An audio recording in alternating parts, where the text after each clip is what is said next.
Hello, everyone, and welcome to your first video of the year. This will be a very easy video because I'm just going to talk about myself and a little bit about the class. You may have already heard about the class, but it's just a good reminder.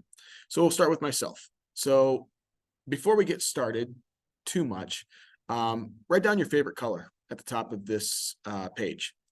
And what I'm checking for there is to see if your sound is on. If it's not, you don't know what I'm saying right now. Okay. Second thing I want to point out, I guess, is the learning targets. This is what I want you to be able to do by the end of the day tomorrow. So after you watch these videos, we're going to come into class and we're going to talk about them and do some practice with them. And you'll be able to fill out these video notes and use them to answer questions. And hopefully you'll get to know me a little bit. So here we go. I'm going to actually start writing some stuff down. So a little bit about me. This is my 15th year of teaching. Seems kind of crazy to say that. But yeah, it's my 15th year of teaching. It's my 14th year at Homestead. I did 1 year at Heritage High School, my very first year, and then I moved here. Okay. I had got my bachelor's degree in mathematics education at IPFW. It's now just PFW, but back then it was IPFW. And I got my master's degree in education at Indiana Wesleyan. All right, so you should be writing all of this down on the lines provided, along with anything else that I might say that I don't typically or necessarily write down. You'll see what I'm saying here in a little bit. I attended high school at Leo Junior Senior High, so just north of here a little bit. Probably heard of it. In high school, I played 2 sports. I was a basketball player. That was my first love. I also played some soccer. I played a couple years of soccer.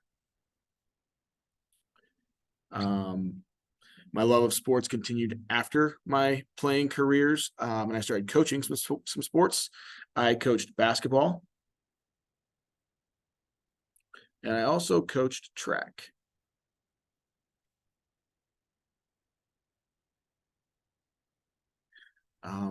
My birthday is actually coming up. My birthday is August 18th, 1986. So, yeah. So August 18th, and it was 1986 when I was born. So my birthday, I'll be, I'll let you try and figure out the age there. So a little bit about my family. Scroll down here real quick so you can see what's going on. I do have a wife, and we've been married for 11 years. Her name is Charity.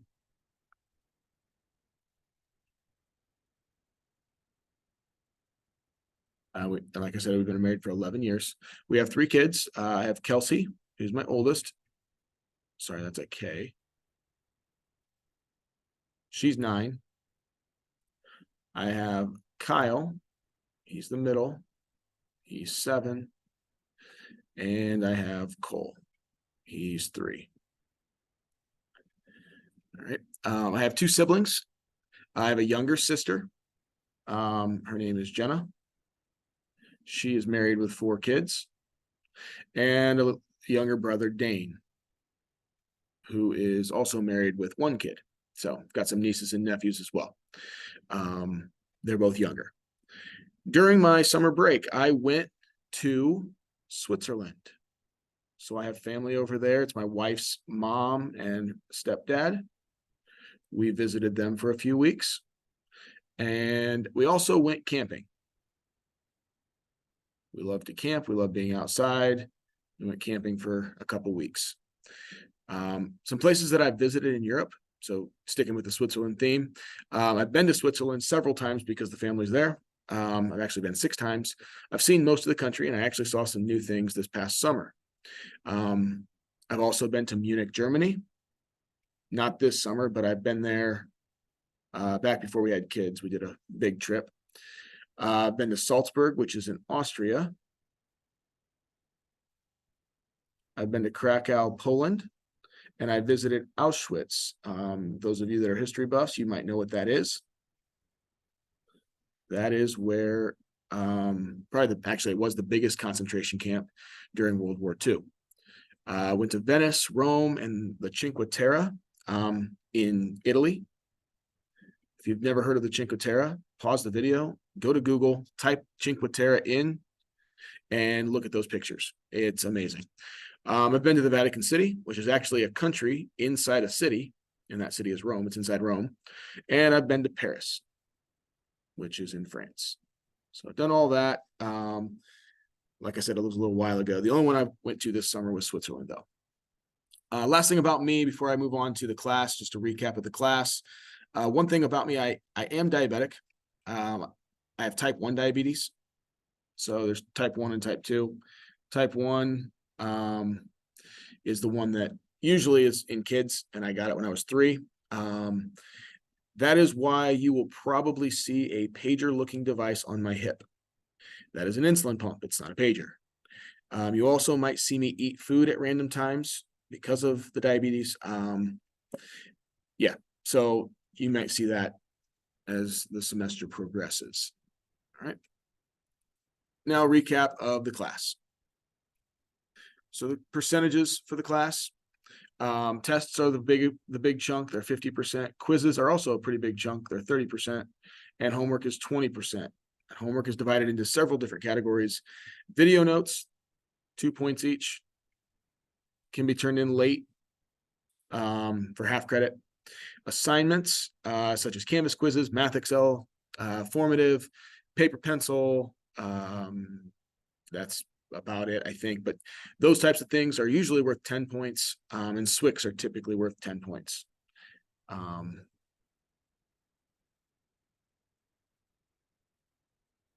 So we've talked about those. One of the big things, you're going to probably be absent sometime. What do I do when I'm absent? Big thing is check Canvas. You can get most of your questions answered by just checking Canvas. Okay. I'm pretty good, I think, at posting things on the Sunday agenda. The assignments are posted there. It is an expectation that you are checking these while you're gone. I mean, assuming you can. And if you're sick in the hospital, it's an exception. But if you're at an orthodontist appointment and you miss class, this is an expectation. You don't get a free ride. All right. If you are absent, you are still responsible for having video notes completed the day you return. So you've got to get those done. If you ever have questions, email me or Canvas message me. Now, while I'm talking about the Canvas messaging and emailing, one thing I see a lot of students do is they will do that. They'll email me or Canvas message me and then not check to see that I've responded. And I will respond a lot of times. I'm not going to promise every time, but I typically respond. And then they come into class the next day and say, "Did you get my email?" And I'm like, "Did you check yours?" Okay. I use Canvas messages frequently to remind you of due dates, missing assignments, announcements, and more. I also use Canvas messages and email to respond to you.